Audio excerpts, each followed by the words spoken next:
శ్రీ సచిదానంద సమర్థ సద్గురు సాయినాథ్ మహారాజ్ కి, సాయినాథ్ మహారాజ్ కి, సాయినాథ్ మహారాజ్ కి. సాయి బంధువులారా, ఆధ్యాత్మిక రంగం, లౌకిక రంగం, ఆధ్యాత్మిక భావన, లౌకిక భావన రెండు వేరువేరుగా ఉన్నంత వరకు పెద్ద ప్రయోజనం పొందలేమన్నది నా వ్యక్తిగత విశ్వాసం. నేనేమనుకుంటానంటే, ఆధ్యాత్మిక పురోగతి సాధించడం అంటే దానికి సైమల్టేనియస్ గా దాంతో భాగంగానే మనం కూడా వ్యక్తిగతంగా డెవలప్ అవుతూ ఉంటామనేది నేను నమ్ముతాను. ఉదాహరణకి ఆధ్యాత్మిక కోణంలో మాత్రం అద్భుతమైన ప్రవచనాలు ఇస్తానండి. నా వ్యక్తిగతం వచ్చేసరికి నన్ను గురించి మీరు పెద్ద పట్టించుకోవద్దు, నేను మామూలుగానే ఉంటాను అని అంటే అదే పెద్ద రాజల్లదు. అందువల్ల ఎప్పుడైనా సరే సచ్చరిత్రను చూసినప్పుడు ఒక ప్రశ్న వేసుకోవాలని నాకు అనిపిస్తుంది. అదేంటంటే, ఈ అధ్యాయాన్ని చదివినందువల్ల నాకేంటి ప్రయోజనం? ఈ అధ్యాయాన్ని చదివినందువల్ల, పారాయణ చేసినందువల్ల నేను మార్చుకోవాల్సినవి ఏమన్నా ఉన్నాయా? ఈ అధ్యాయాన్ని చదివినందువల్ల నా లోపాలు నాకేమన్నా తెలుస్తున్నాయా? ఈ అధ్యాయాన్ని చదివినందువల్ల నేను మార్చుకోమని చెప్పినటువంటి సిద్ధాంతాలు లేదా సందేశాలు, సలహాలు ఏమైనా ఉన్నాయా అని ఆలోచిస్తూ గన వెళ్ళినట్లయితే ఆ గ్రంథం మనకు ఉపయోగపడుతుంది. గ్రంథాలు అనేక ఉన్నాయి. హిందుత్వంలో గ్రంథాలకు లోటేం లేదు, వ్యాస్ట్ సిలబస్ ఉంది. కానీ సాయి సచరిత్ర అనేది ఒక జీవితాన్ని ఉద్ధరించగలిగినటువంటి గ్రంథం అనేది ఎప్పుడు తెలుస్తుంది? ఆ గ్రంథాన్ని చదివినందువల్ల ఎవరైనా ఉద్ధరింపబడితే కదా. ఆ గ్రంథాన్ని చదివాడండి, పారాయణ చేశాడండి, చూడండి ఎంత అద్భుతంగా జీవిస్తున్నాడో, ఎంత ఆనందంగా జీవిస్తున్నాడో, ఎంత అద్భుతంగా ఉంది ఆయన సంసారం కానీ, ఆయన కుటుంబం కానీ, ఆయన యొక్క ప్రగతి కానీ అని ఎవరైనా చూసినప్పుడు ఇది కదా సాయి సచరిత్ర చేసేటువంటి ఒక ప్రయోజనం అని ఎవరికైతే అనిపించేలాగా ఉంటారో వాళ్ళు నిజమైనటువంటి భక్తులు, బాబా భక్తులు. అంటే బాబా భక్తులు చూసిన తర్వాత భక్తి లేని వారికి కూడా భక్తి కలగాలి. సచరిత్ర చదివిన తర్వాత అది ఇది ఒక్క గ్రంథాన్ని పట్టుకుంటే చాలు, జీవితం అంతా తరించిపోతుంది అనేటువంటి విశ్వాసం దేని ద్వారా వస్తుంది అంటే దాన్ని చదివినటువంటి వారు ఉండేటువంటి విధానాన్ని బట్టి, ప్రవర్తనను బట్టి ఉంటుంది. అలా కాని పక్షంలో నేను నిక్కచ్చిగా చెప్పగలను, మీ విలువైన సమయం వృధా అవుతుంది, ఎందుకు పనికి రాకుండా పోతుంది. ఈ పని ఏదో లౌకికంగా చేసుకుంటే 4 రూపాయలైనా సంపాదించుకోవచ్చు, అంతకుమించి ఏం లేదు. నన్ను తప్పుగా అనుకోవద్దు. అందువల్ల శ్రీ సాయి సచ్చరిత్ర 4వ అధ్యాయంలో బాబావారి రూపురేఖలు అనేటువంటి ఒక పారాగ్రాఫ్ ఉంది. 4వ అధ్యాయం. అందులో బాబావారి వ్యక్తిత్వము ఎట్టిదనగా అని మొదలుపెట్టి, బాబావారి వ్యక్తిత్వము ఎట్టిదనగా అని మొదలుపెట్టి ఒక పెద్ద పారాగ్రాఫ్ అంతా అయిన తర్వాత చివరిలో బాబావారు అట్టివారు అని చెప్తారు. ఆ మధ్యలో ఉండేదంతా బాబావారి గురించి చెప్పినటువంటి విషయం. బాబావారు అంటే మన గురువు గురించి చెప్పినటువంటి విషయం, మన మార్గదర్శి గురించి చెప్పినటువంటి విషయం, మన పరబ్రహ్మ స్వరూపంగా దేహాన్ని ధరించి షిరిడీలో ప్రకటించబడినటువంటి మహానుభావుడికి చెప్పిన విషయం. అంటే అర్థమేంటి? గురువుకి లెక్కలు వచ్చు, శిష్యుడికి లెక్కలు రావు. అప్పుడు ఎవడరా నీకు చదువు చెప్పింది అంట. గురువుకి వచ్చు, మ్యాథమెటిక్స్ లో తింటారు, కానీ ఆయనకు వస్తే కాదు, విద్యార్థికి రావాలి. అవునా కదా? కాబట్టి గురువు ఎలాంటి వాడు అంటే శిష్యులుగా మనమేం చేయాలి? అనుచరులుగా, శిష్యులు అనుకోండి, అనుచరులు అనుకోండి, భక్తులు అనుకోండి, ఎవరైనా అనుకోండి, మనం ఆ మూర్తిని చూస్తున్నాం, ఆ మూర్తిని ఆరాధిస్తున్నాం. అయ్యా నీ మార్గదర్శకంలో నడవాలనుకుంటున్నావా? నిర్దేశించుకున్నాం కదా. నిర్దేశించుకున్న తర్వాత నేను ఇలా ఉండమని చెప్తున్నాను రా నీకు అంటే, బాబా అది నీ వల్ల అవుతుంది కానీ నా వల్ల ఎక్కడ అవుతుందా అని తప్పించుకునే వాళ్ళ కోసం సచరిత్ర కాదు.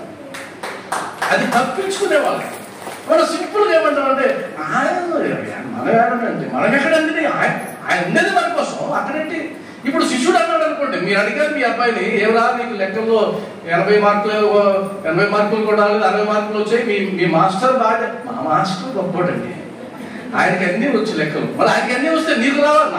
నాకే వస్తాయండి ఆయనకు వచ్చినది అంటే ఏమంటాం మనం? ఒప్పుకుంటాం? మనం ఒప్పుకోం. ఆయనకు వస్తే, ఆయన చెబితే నువ్వు వింటే నువ్వు నేర్చుకోవాలి. కాబట్టి సచ్చరిత్ర 4వ అధ్యాయంలో ఆ పారాగ్రాఫ్ లో ఉన్న వాటి గురించి నేను మీతో మాట్లాడతాను. అయితే ఇది ఆత్మవిమర్శ చేసుకునేటువంటి పారాగ్రాఫ్, పొగిడే పారాగ్రాఫ్ కాదు. మనల్ని పొగుడుకోవాల్సిన పని లేదు, ఆయన్ని పొగుడుకోవాల్సిన పని లేదు, అసలు ఆయన పొగడాల్సిన పనే లేదు. ఆయన పొగడానికే వచ్చింది కాదు కదా. అందువల్లనే జై కొట్టేటప్పుడు కూడా నాకేదో తేడా అనిపిస్తుంది.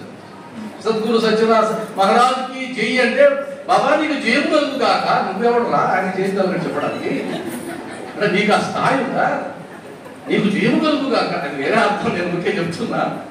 అంటే అర్థం ఏంటంటే మనం ఒక్కసారి వేలుని ఇలా పెట్టి చూసుకుందాం ఈ పారాగ్రాఫ్ వరకు. అందులో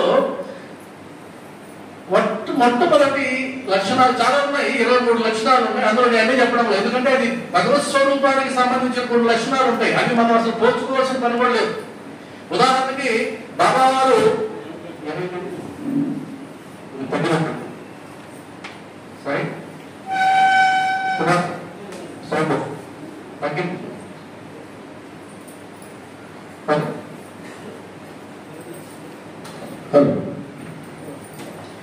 కాబట్టి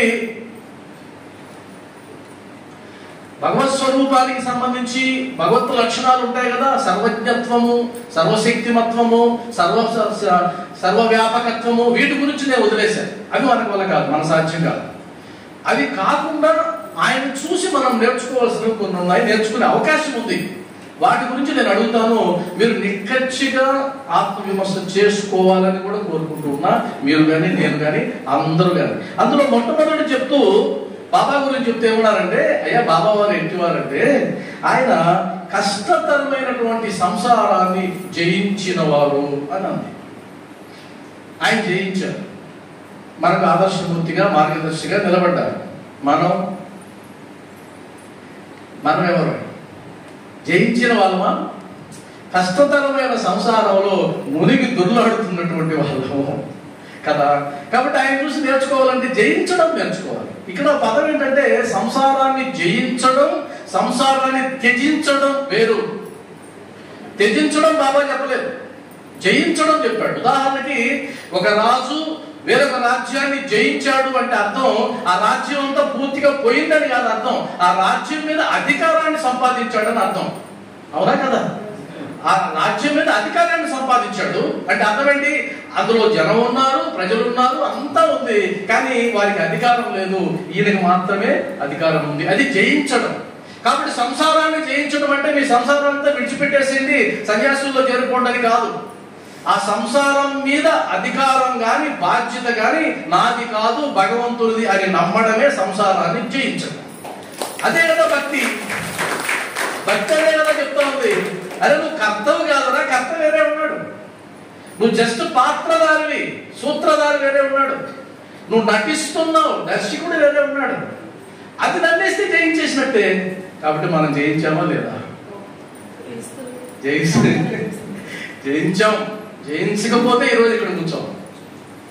ఈరోజు ఇక్కడ కూర్చున్నారంటే కదా మీరు కాస్త జయించారు. పర్సంటేజ్లో తేడా ఉంటుంది, పర్సంటేజ్లో తేడా ఉంటుంది, కానీ వచ్చాము అంటే కదా జయించాం.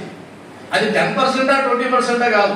కొంతమంది వస్తారు, ఫిజికల్ గా కూర్చుంటారు, 80% ఆలోచనలన్నీ సంసారం మీదనే ఉంటాయి, అది పర్సంటేజ్ తేడా. కొంతమంది వచ్చేసారంటే కామ్గా ఉంటారు, ఏమైనా ఇబ్బంది లేదు. ఆ తేడాలు ఉంటాయి. కానీ జయించాం. బాబా మార్గంలో ఒక్క అడుగు వేసాం. మనం గర్వంగా చప్పట్లు కొట్టుకుందాం. ఎందుకంటే ఎప్పుడు మేము పనికి మాలవాళ్ళం. ఎందుకు? ఆయన ముందు కూర్చొని అంత గొప్పవాడు. నా తండ్రి మహారాజైతే నిరుపేదను ఎట్లవుతా.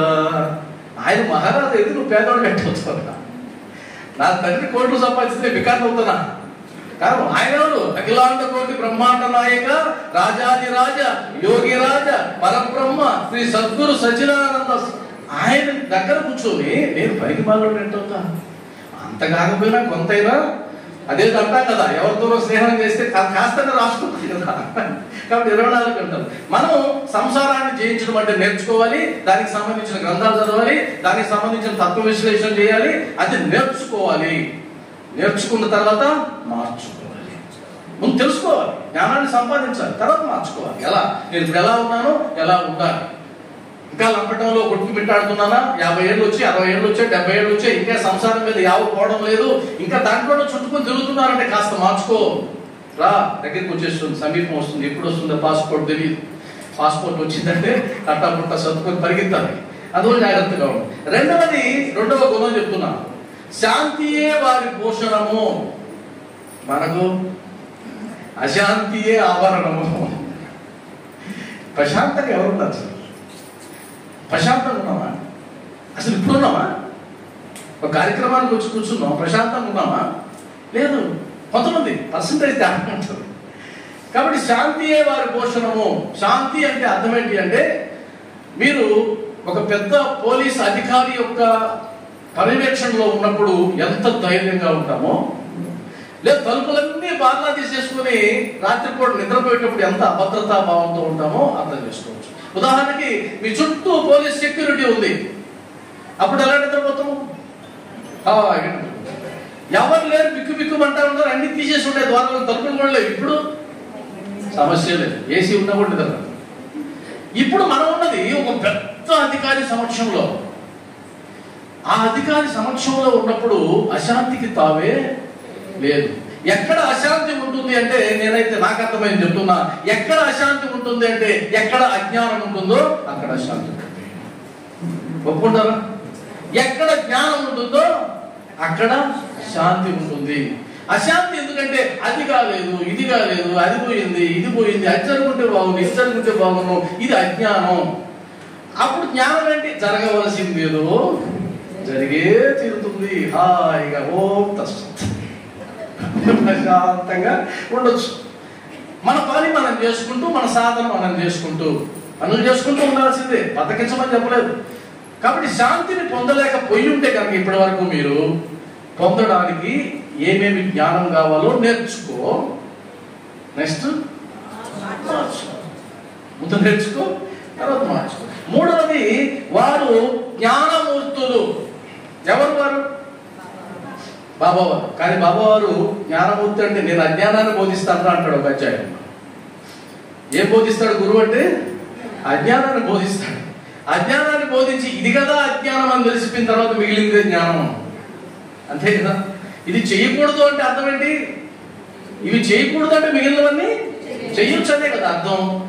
కాబట్టి జ్ఞాన ప్రవాహం వస్తూ ఉంది బాబా వారి నుంచి, అక్షరాల రూపంలో, అనుభవాల రూపంలో. అక్షరాల రూపంలో వస్తుంది, అనుభవాల రూపంలో వస్తుంది. ఆ జ్ఞానాన్ని ఒడిసి పట్టుకుని కాస్త చెవుల ద్వారా హృదయంలోకి పంపించి అక్కడ పదిలపరుచుకోవాలి. అప్పుడు ఆయన జ్ఞానమూర్తిగా ఉన్నప్పుడు మనం అజ్ఞానులుగా ఉండడం భావ్యం కాదు.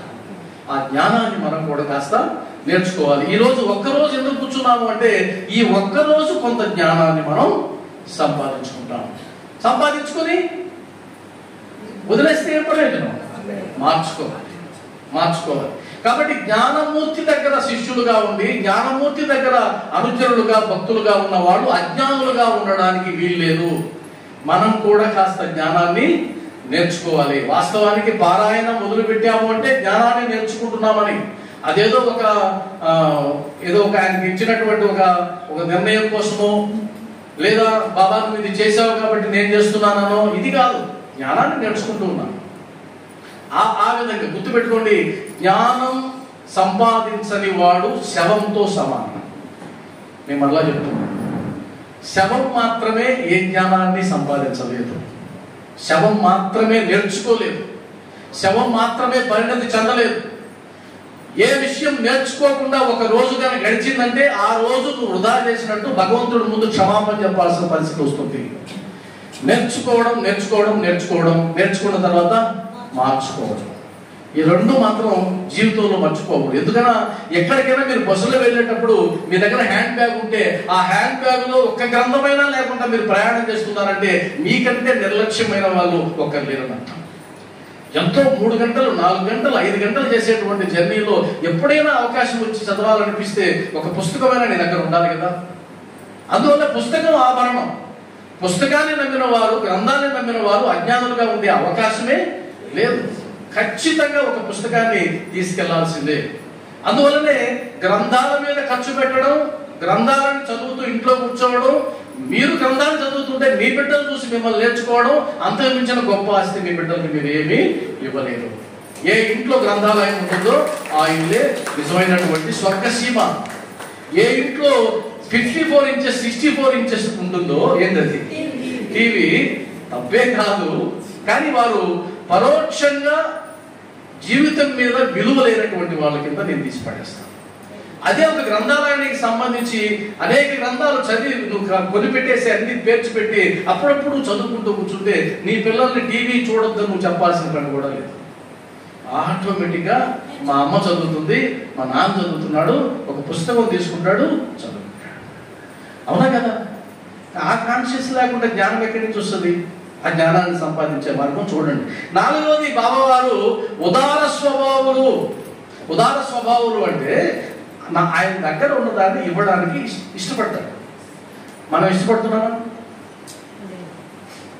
ఇష్టపడుతుంటే మంచిదే, ఇష్టపడకపోతే ఉదాహరణ ఎందుకు ఎప్పుడు వస్తుందంటే, నాకు ఇచ్చింది ఎవరో ఇచ్చిన దాన్ని నేను ఇంకొకరికి ఇవ్వడంలో గొప్ప ఉద్దేశం ఏముంది? అది ఉదార స్వభావం. ఇది నాది అనుకుంటే ఇవ్వడానికి కష్టం. నీ దగ్గర ఏదైతే ఉందో ఇప్పుడు అది నీది కాదు. ఉదాహరణకి ఒక పొలం కొన్నాం అనుకోండి, ఆ పొలం నీదా? భూమి పుట్టినప్పుడు నువ్వు ఉండి భూమి పుట్టిన వెంటనే ఇదిగో ఈ ప్రాంతం అంతా నాదని వేసేసావా? అది ఇంతకు ముందు ఎవరితో, ఇప్పుడు నీ దగ్గరకు వచ్చింది, రేపు అంటే అర్థమేంటి? నీది కాని దాన్ని నువ్వు నీదిగా భావిస్తున్నావు, తప్పు లేదు. కానీ అందులో నుంచి కొంత ఇవ్వడానికి సిద్ధపడినట్లయితే ఉదార స్వభావం.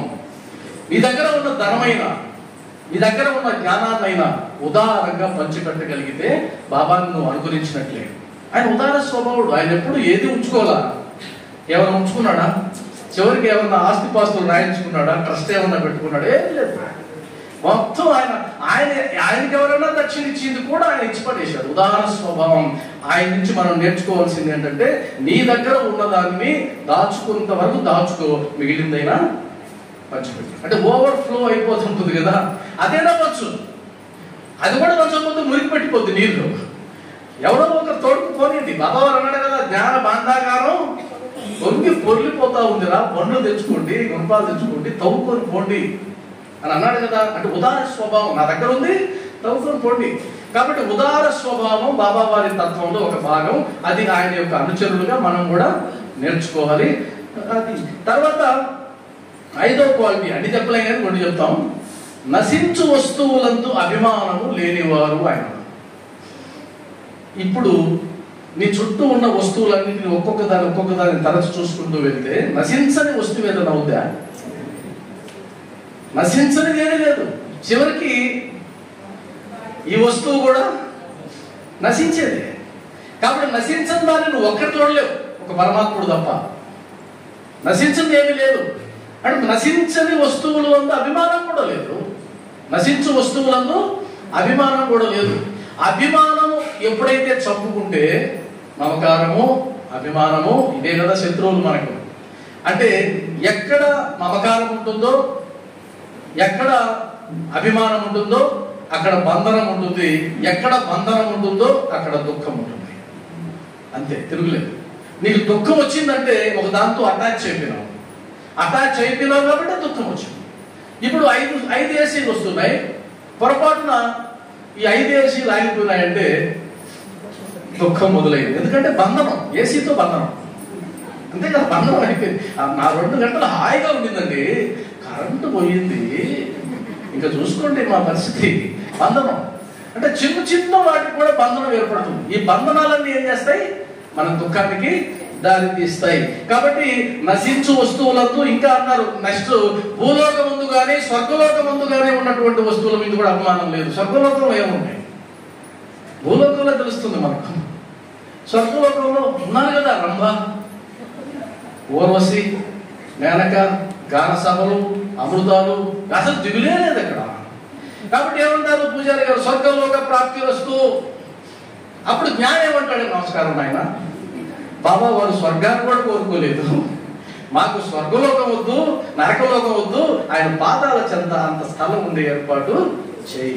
ఇది మనం జ్ఞాని కోరుకునేటువంటి లక్ష్యం. అజ్ఞానంతో ఉన్నవాడు ఏం చేస్తాడు? నీకు స్వర్గ సుఖాలు వస్తాయంటే సంతోషం అని 100 రూపాయలు కాగితం తీసి పూజారికి మనం వేస్తాం. కాబట్టి దేని యందు అభిమానం లేకుండా జీవించాడు ఆయన. చెప్పడం కాదు, మీకు హైందవ ధర్మంలో ఉన్నటువంటి అనేక గ్రంథాలు చెప్పబడ్డాయి, కానీ సచ్చరిత్ర చేసి చూపించబడింది. That is the difference. Baba వారికి బయట గ్రంథాలకి డిఫరెన్స్ ఏంటంటే అవి వాచా చెప్పారు, ఈయన కర్మన చేసి చూపించాడు. కాబట్టి ఏది మనసుకి ఎక్కుతుంది అంటే సైన్స్ కూడా ఏం చెప్తుందంటే నువ్వు చెవులతో విన్నవి, కళ్ళతో చూసినవి ఇవన్నీ కాదురా, నువ్వు చేతితో చేసినవి ఎక్కువ గుర్తుంటాయని సైన్స్ చెప్తుంది. కాబట్టి చేశాడు కాబట్టి అక్కడ నిలబడుకున్నాడు. మనం చెయ్యాలి, అభిమానం వదులుకోవాలి. అభిమానాన్ని వదులుకుంటూ వెళ్తే ప్రశాంతంగా ఉంటాం. నిన్న బాబా వారు మా ఇంటికి ఒక భక్తుని పంపించాడు. ఉన్నారా? శ్రీనివాస్ గారు. ఉన్నాడు శ్రీనివాస్? బయట ఉన్నాడు శ్రీనివాస్. మన మందిరానికి ఎక్కడ ఉన్నాడు? ఒకసారి లేయి శ్రీనివాస్ పైకి. నిన్న ఆయన రూపంలో బాబా వారు మన దగ్గరకు వచ్చారు. మా దగ్గరకు వచ్చి మేము నలుగుతూ ఉన్నటువంటి ఒక సమస్యకి ఆయన ద్వారా పరిష్కారం చెప్పారు. మరి ఎంతమందిని ఎంచుకొని ఎన్ని ద్వారాలుగా చెప్తున్నాడు కూర్చోండి. కాబట్టి ప్రాక్టీస్ చేయాలి. ప్రాక్టీస్. ఇప్పుడు నేను చెప్తున్నాను అనుకోండి, నేను చెప్పినంత మాత్రాన్ని అన్నీ నేను చేసేస్తున్నానండి కాదు. ప్రాక్టీస్ చేస్తూ ఉండాలి. కాబట్టి ఏదో ఒక రూపంలో మనకు అందిస్తూ ఉన్నాడు. అభిమానం అనే పదానికి అర్థం తెలుసుకోండి, నేర్చుకోండి. తర్వాత అది అంటూ ఉండాలి, మీకు గుర్తొస్తుంది అంశం. నేర్చుకున్న తర్వాత మార్చుకోకపోతే నేర్చుకొని ఏం ప్రయోజనం? ఇప్పుడు వంకాయ కూర ఎలా ఉండాలో బ్రహ్మాండంగా నేర్చుకునేసి పోయి బెడ్రూమ్లో పడుకున్నాం. అబ్బా ఎంత బాగుందండి వంకాయ కూర. మీ వారు వచ్చి అడిగారు, వంకాయ కూర చేసావు, ఎందుకు చేయడం? నేర్చుకున్నా. నాకు తెలుసు ఎలా చేయాలో తెలుసు కాదు, చేసావా? ఎందుకండి చేయడం తెలుసు. కావాలంటే మీకు కూడా ఈ గ్రంథం ఇస్తా, చూసుకోండి. ఇందులో వంకాయ కూర ఎలా చేయాలో బాగా స్పష్టంగా రాసుంది అని ఇచ్చామంటే వెంటనే ఏం జరుగుతుందో మీకు తెలుసు అని నేను చెప్పలేదండి. అంటే అర్థం అంటే కొన్ని చదివి వదిలేస్తే కుదరవు, నేర్చుకోవాలి. అలా నేర్చుకునే ఉంటేనే ఉపయోగపడుతుంది మనకు, అది దాని ప్రయోజనం ఉంటుంది. తర్వాత 7వది, వారి అంతరంగము అర్థం వలె స్వచ్ఛమైనది. మనది బయటికేమో చిరునవ్వు, లోపలేమో దారుణమైనటువంటి వాక్యాలు. అసలు సామాన్యంగా ఉండదు. మనకన్నా గొప్ప నటులు ఎన్టీ రామారావు కూడా సరిపడు.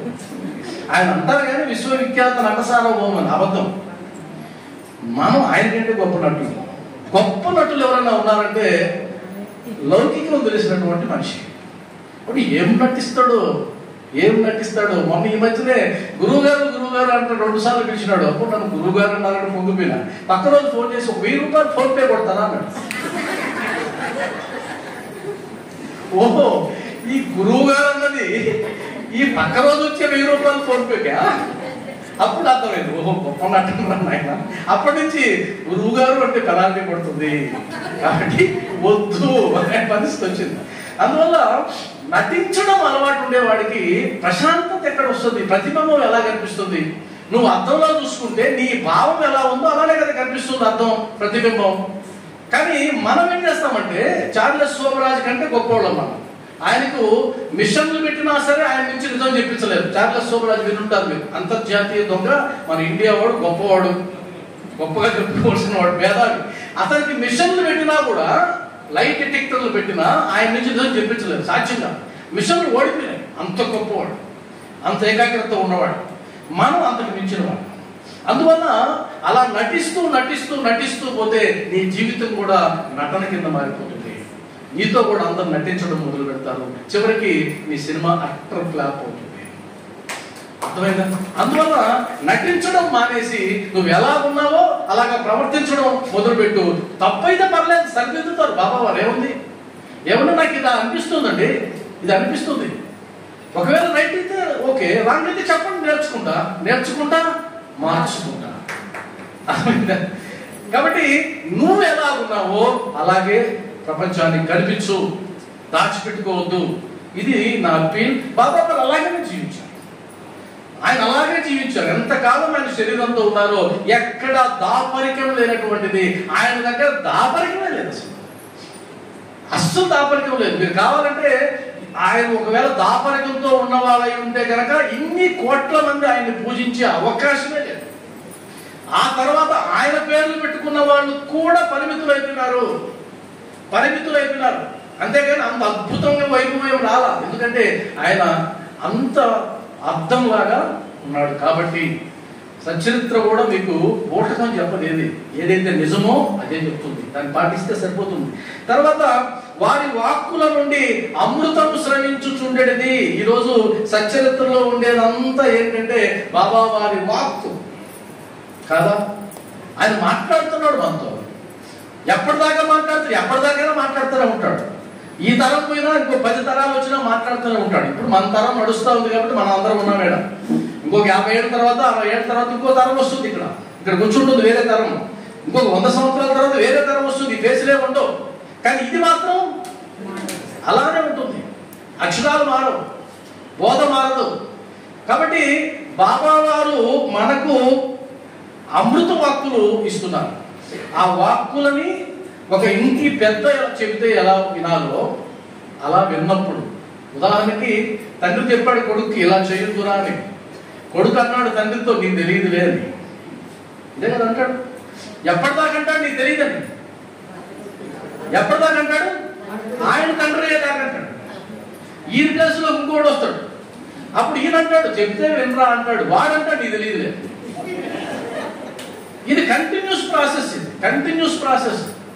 అంటే పెద్దలు చెబితే వింటాము, మరి సద్గురువు చెప్తే ఇంకా వినాల కాదు, విని తీరాలంటే. తర్కమే అవసరం లేదు, విని తీరాల్సిందే. కాబట్టి సచ్చరిత్రలో చెప్పారు అంటే 100% దాన్ని అవగాహన చేసుకోవాలి, ఆలంబనంగా దాన్ని తీసుకొని ముందుకి వెళ్ళాలి. సరే, ఆ తర్వాత ఇంకా ఉన్నాయి. గొప్పవారు పేదవారు ఆయనకి సమానమే. సరే, ఆయన పక్కన పెడతాం. చిన్నది కూడా చిన్నది కాదు, టైం లేదు కాబట్టి చెప్తున్నా. మీరు మన ఇంటికి వెళ్ళిన తర్వాత చదవండి ఆ పారాగ్రాఫ్, ఓ 10 సార్లు చదవండి. సచ్చరిత్ర 4వ అధ్యాయం బాబావారి రూపురేఖలు అనేటువంటి అధ్యాయం 10 సార్లు చదివినా పర్లే. నేనైతే దాన్ని 14 సంవత్సరాల నుంచి నేను చదువుతూ ఉన్నా. చదివినప్పుడంతా నాకు ఒళ్ళు పులకరిస్తుంది. ఎందుకంటే ఈ గుణాలలో కనీసం 10-20% అయినా మనం జీవితకాలంలో పాటించగలమా అని అనిపిస్తుంది. కాబట్టి పేదవారు అందరూ ఆయనకి సమానమే. విఐపి సంస్కృతి లేదు బాబా దగ్గర. బాబా దగ్గర విఐపి సంస్కృతి లేదు. కానీ లౌకికంగా వెళ్ళేటప్పుడు కొన్ని తప్పవు, అలా వెళ్ళిపోతూ ఉండాలి. కానీ వాస్తవానికి సాయితత్వం తెలుసుకుంటే కనుక ఆయన ఏమన్నారంటే పేదవారు గొప్పవారు వారికి సమానమే. అప్పట్లో బ్రిటిష్ అధికారులు వస్తే అందరూ రికమెండేషన్ తీసుకొచ్చేవాడు బాబా వారి దగ్గరికి. అయ్యా బ్రిటిష్ అధికారి ఈయన గొప్పవాడు, ఈయన కళ్ళం, ఈయన అది ఇది అని. ఈయనకి ఎవడైతే రేపు పోరాడు చాలా తరిపెట్టాడు. బయట వాడికి అవకాశం లేదు. వాడికి అయితే ఇప్పుడు ఈయనకి ఎందుకు, వాడి పెద్దవాడు ఈయనకేం సమానం? ఈయనకంటే పెద్దవాడు ఉంటాడా? అవకాశం ఉందా? కాబట్టి ఆయన పట్టించుకునేవాడు కాదు. అందువల్ల అందరూ సమానంగా చూసేవాడు. తర్వాత వారు మానవులను లెక్కించడి వారు కాదు. ఇది చాలా ఇంపార్టెంట్. మానము అవమానము, ఆయన కీర్తి అపకీర్తి, పొగడ్తలు తెగడ్తలు, సన్మానాలు చేత్కారాలు, ఇవన్నీ ఆయన సమానం. కానీ మనకు సన్మానం చేయలేదనుకో. ఈరోజు కుమార్ గారు అధ్యక్షుడిగా పెట్టాడు, కానీ కనీసం ఒక శాలువా కూడా తప్పకుండా పంపించాడు. అది మనసులో పెట్టుకుంటాం. పైకి అడిగినప్పుడు ఇది ఎందుకు అయింది, లోపల కప్పుడాల. మనకు అది అలవాటైంది, దాన్ని తగ్గించుకోవాలా. అందుకని బాబా వారు ఏమన్నారు, నిన్ను ఎవడైనా విమర్శిస్తే వాడికి కృతజ్ఞతలు చెప్పు అన్నాడా లేదా? విమర్శించిన వాడికి కృతజ్ఞతలు చెప్పు. సార్ మీరు భలే పనికి మాలిన వాళ్ళు సార్, థ్యాంక్ యూ సార్, చాలా బాగా చెప్పారు, ఇంకేదైనా ఉంటే చెప్పండి, నాకు మాట్లాడు, తిట్టండి, పొగడండి, విమర్శించండి అని సాయి భక్తుడు తప్పని చెప్తాడు. కానీ లౌకికంగా ఉన్నవాడు ఎవరైనా విమర్శిస్తే వీడు స్థాయికి నన్ను విమర్శించేవాడా అని వాడిని ఏ స్థాయిలో విమర్శించాలో గట్టిగా నిర్ణయించుకుని 10 మంది దగ్గర చెప్తాడు పోయి. కాబట్టి ఎవరైనా అవమానించారనుకోండి, మహాప్రసాదంగా తీసుకోండి అంటే ఇప్పుడు నేను మీకు చెప్పాను తీసుకోండి అని. ఇప్పుడు రేపు నా జరిగినప్పుడు అలానే తీసుకోవాలా అవుతా? అలవాటు చేసుకున్నాం, అలవాటు అయింది. నువ్వు చేత్కరించావా సంతోషం, సన్మానం చేసావా సంతోషం. అది కూడా నేనైతే కొద్దిగా వెరైటీ. సన్మానం చేస్తే నేను వద్దాను. సన్మానం చేస్తే మీరు సన్మానం చేశారని నేను ఎందుకు అనుకుంటా, బాబా వాళ్ళు చేశారని నేను అనుకుంటాను. నువ్వు చీత్కరిస్తే మీరు చీత్కరించాలని నేను ఎందుకు అనుకుంటా, బాబా వారే మీ రూపంలో చీత్కారం అందించారు నన్ను మార్చడానికి నేను అనుకుంటా. కాబట్టి చీత్కారాలు సన్మానాలు ఆయన సమక్షంలో అన్ని ఒకటే, ఏం లేదు. మానవమానాలు లెక్కించలేదు. బాబా వారు అన్నారు, అరే ఉల్లిపాయ ఎవరికి జీర్ణం అవుతుందో వాడికి జీర్ణం అవుతుందిలే పోనీ. ఉల్లిపాయ తినేవాడు ఇదే సద్గురువు. సరే నేను సద్గురువో కాదు నీకెందుకు, ఎవడికి జీర్ణం అయితే వాడికి అవుతుంది పో. సింపుల్గా అనేసాడు కదా. ఆయనేమి విమర్శించిన వాడిని ఆయన గట్టిగా పట్టుకోవాలా. నాలుగు లోపం ఉంటే ఉండవి పోవన్నాడు అంతే. కాబట్టి ఇది మనం గుర్తుపెట్టుకోవాలి. మానవమానాలు ఈ రోజు నుంచి మానవమానాలు మీకు వస్తాయి. వచ్చినప్పుడు సేమ్ అదే విధంగా స్వీకరించండి. ఇంకా అందరికీ ప్రభువు వారు, కానీ అందరితో కలిసిమెలిసి ఉండేవారు. అందరికీ ప్రభువు కానీ అందరితో కలిసిమెలిసి ఉండేవారు. ఎలా సాధ్యం? అందరికీ ప్రభు అంటే ఎక్కడ ఉండాలి? పై స్థాయిలో ఉండాలి. పై స్థాయిలో ఉన్నవాడు కింద స్థాయికి వస్తే ఎలా? చాలా మంది రారు. ఒక గురుస్థానంలోకి వెళ్ళిన తర్వాత శిష్యులు వాళ్ళకి ఇలా కనిపిస్తారు, వాడు గురువు కాదు, వాడు కపట గురువు. మరి బాబా వారు ఎప్పుడైనా తన శిష్యులను అలా చూశారా?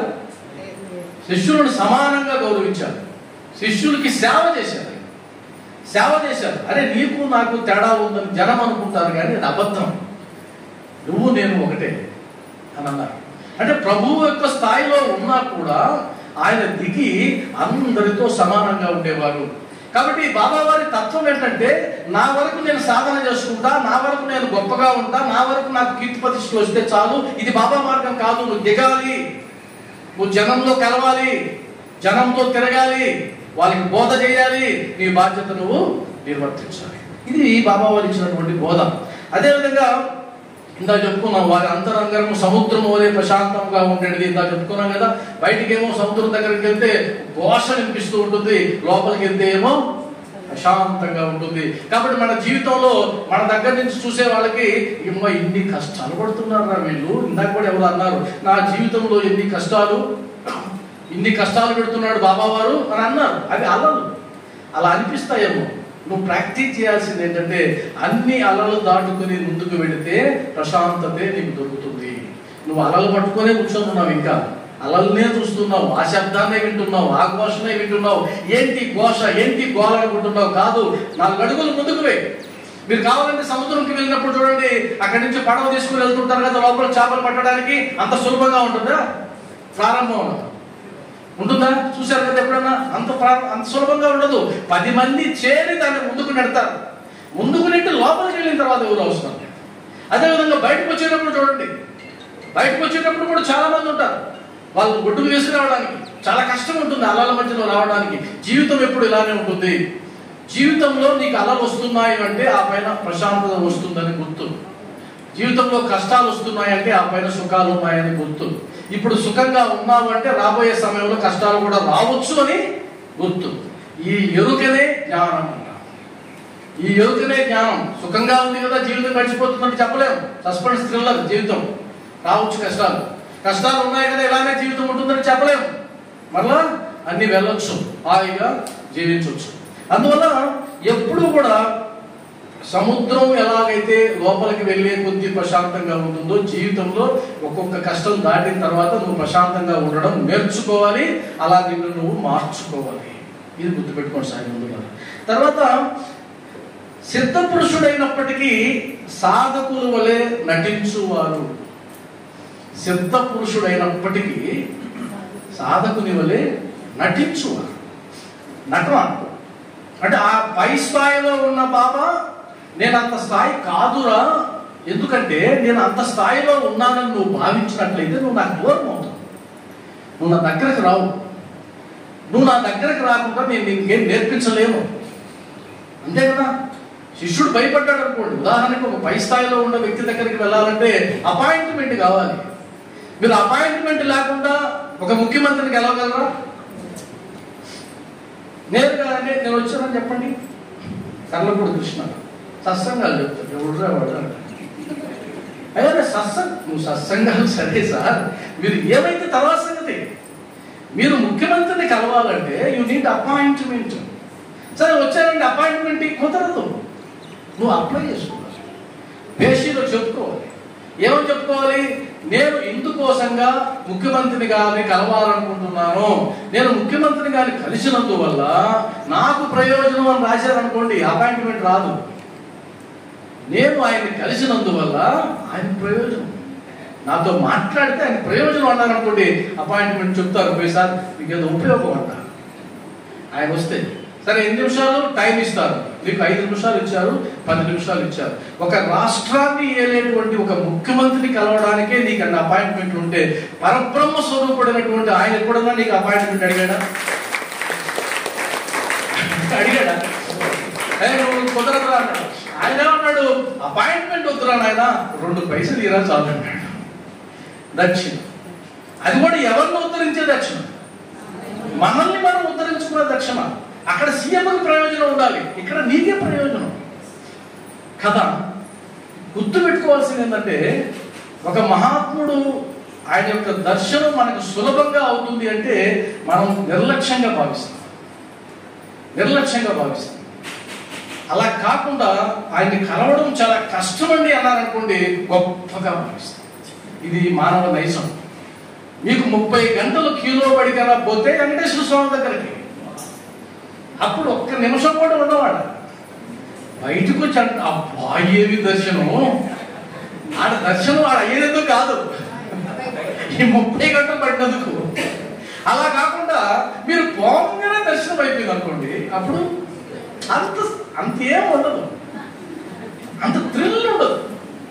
మరి జీవితం కూడా అంతే కదా, ఎన్నో కష్టాలు పడితే కదా థ్రిల్ ఉండేది, మజా ఉండేది. ఎప్పుడు పడాలి కష్టాలు. ఒక్కరు కాదు, షేర్ ఖాన్ 100 మందిని ఒకేసారి పంపించు, అప్పుడు థ్రిల్ ఉంటుంది, మంచిగా ఉంటుంది. కానీ బాబా వారు పాపం ఒక్కొక్క కష్టమే కదా పంపిస్తున్నారు, పెద్దగా ఏం పెడుతున్నారు అది పెడితే ఒక 2-3 పెడతాడేమో, కానీ 100 పెడుతున్నాడా? లేదు. కాబట్టి ఆయనకి నువ్వేం చెప్పాలంటే, బాబా నీకు నా మీద ఎంత ప్రేమ ఉంటే 2-3 కష్టాలతో వదిలేసినావు, ఎంతో ప్రేమ ఉంది నీకు అని చెప్పి మనం కృతజ్ఞత చెప్పుకోవాలి. అందువల్ల బాబా గుడికి వచ్చేటప్పుడు, ఆ మెట్లు ఎక్కేటప్పుడు ఫ్రీ దర్శనం అన్నంత మాత్రాన అలా చూడకూడదు. అద్భుతమైనటువంటి ఒక కలియుగ సద్గురు మనకి ఏం లేకుండా దర్శనం ఇస్తున్నాడు అనేటువంటి ఒక భావనతో చూసినప్పుడు అప్పుడు మనసు ఉప్పొంగిపోతుంది. ఒప్పుకుంటారా? ఒక్కసారి చూసేయండి. ఆ తర్వాత దాన్ని బట్టి మనం ఏం నేర్చుకోవాలంటే ఉచితంగా వచ్చేదానికి విలువ కట్టకుండా ఉండడం మూర్ఖత్వం కదా. ఉచితంగా వచ్చినంత మాత్రాన అలా ఉంటే ఎలా? డబ్బులు కడితేనే నీకు విలువ ఇస్తామంటే ఎలా? ఇప్పుడు బాబా వారి దర్శనాన్ని టీవీలో లైవ్ ఇచ్చేసారు. బాబా తత్వం అది. నేను అనుకున్నాను చాలాసార్లు, మరి వెంకటేశ్వర స్వామి లైవ్ ఇవ్వరు కదా, మరి ఎందుకు బాబా వారిని ఇచ్చారు అని చాలాసార్లు నాకు అనిపించింది. బాబా వారిని ఎప్పుడు షిరిడీలో ఉండే బాబా లైవ్ వస్తుంది, కానీ అబ్బా మనం చూడగలుగుతున్నాం అని ఎంతమంది పెట్టుకొని చూస్తారు? అవునా కదా? ఎందుకంటే ఎప్పుడు కనిపించాయి ఏంటి? నాకు ఎవరు అన్నారు, జగమెరిగిన బామనుడికి అలా లెక్క అయిపోతుంది. అది నాకు అర్థమైన తర్వాత నాకు వచ్చిన ఆన్సర్ ఏంటంటే, ఆయన తత్వం అది. ఆయన చూడడానికి ఏ అర్హతలు అవసరం లేదు. ఎక్కడైనా ఉన్న నేను తెలుసుకోమన్నప్పుడు నువ్వు షిరిడీలోనే ఉంటానని బాబా వారు అనలేదు కదా. మరి నువ్వు ఎక్కడైనా చూసుకోవచ్చు టీవీ ఉంటే. అసలు టీవీలో చూడటం ఎందుకులే, ₹100 అయ్యే కదా, అది వేరే విషయం. కాబట్టి చివరిగా ఆ 23 గుణాలు ఉన్నాయి, నేను కొన్ని చెప్పాను. మీరు ఇంటికి వెళ్ళిన తర్వాత వాటిని చూడండి, నేర్చుకోండి, మార్చుకోండి. సంతోషం. చివరిది ఒకటి చెప్పి ముగిస్తాను, నా సమయం కూడా పూర్తయిపోతుంది. చివరిది అనకువ నమ్రత కలిగి అహంకారము లేక అందరినీ ఆనందింపచేయువారు. ఇదొక్కటి చాలా జీవితాన్ని తరింపు చేయడానికి. సచరిత్ర మొత్తం చదవాలన్నా ఇదొక్కదాన్ని చదివి ఇంటి మీద పెద్ద అక్షరాలతో రాసుకొని నిద్ర లేచిన తర్వాత నేను చదువుకుని ఇలానే ఉంటాను అనుకుంటే తరించిపోతామండి. సచరిత్రలో ఒక్కొక్క అమూల్యమైనటువంటి వాక్యాలన్నింటినీ బాపట్ల హనుమంతరావు గారు ఆయన ఆ అమూల్యమైనటువంటి అమృత వాక్కులన్నీ తీస్తే 600 చిల్లర సందేశాలు వచ్చాయి. సాయినాథ బోధ పాపట్ల హనుమంతరావు గారు రాశారు. వాటిని ఒక్కొక్క బోధని తీసుకొని కదా అనలైజ్ చేసుకుంటూ వెళ్తే జీవితాన్ని తరింపజేయడానికి అంతకు మించినటువంటి సదుపాయం, తరుణోపాయం మనకు లేదు. ఇందులో అనకువ నమ్రత కలిగి, ఇక్కడ అనకువ నమ్రత కలిగి అహంకారము లేక, అహంకారము ఎవరికి ఉంటుంది? అహంకారం ఎందుకుంటుంది? అనకువ ఎందుకుంటుంది? ఉదాహరణకి ఒక యజమాని దగ్గర పనిచేసేటువంటి ఒక సేవకుడికి అనకు ఉంటుందా, అహంకారం ఉంటుందా? ఎందుకు అనకు ఉంటుంది? సేవ చేసి అనకు ఉండేది అందుకు కాదు, ఆయన ఈయనను పోషించేవాడు కాబట్టి కదా, జీతం ఇచ్చేవాడు కాబట్టి.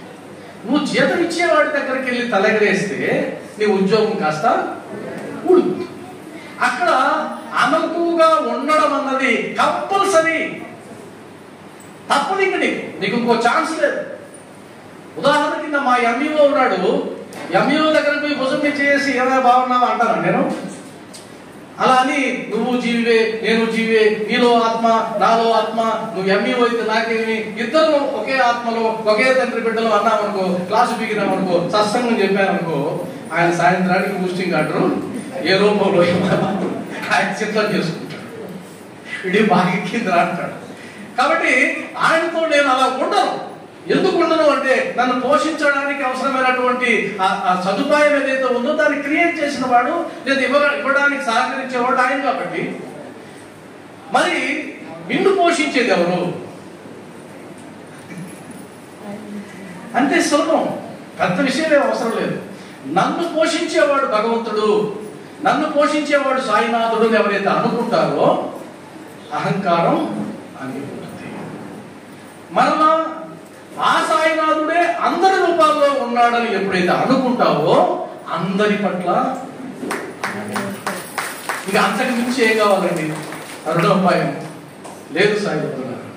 అందువల్ల ముఖం మీద చిరునవ్వు మాయమైన రోజు శవానికి నీకు తేడా లేదని తెలుసుకోవాలి.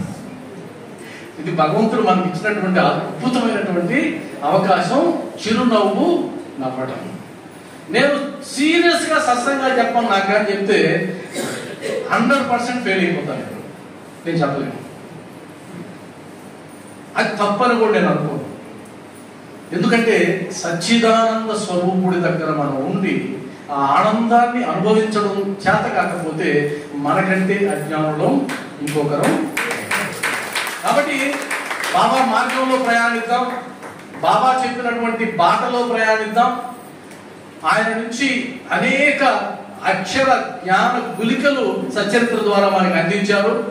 వాటిని అవపోసన పడదాం, మనం ఆచరిద్దాం, ఆచరించి బాబా వారి మార్గంలో తరించాలని కోరుకుంటూ ఓం శ్రీ సచ్చిదానంద సమర్థ సద్గురు సాయినాథ్ మహారాజ్ కి, సాయినాథ్ మహారాజ్ కి, సాయినాథ్ మహారాజ్ కి.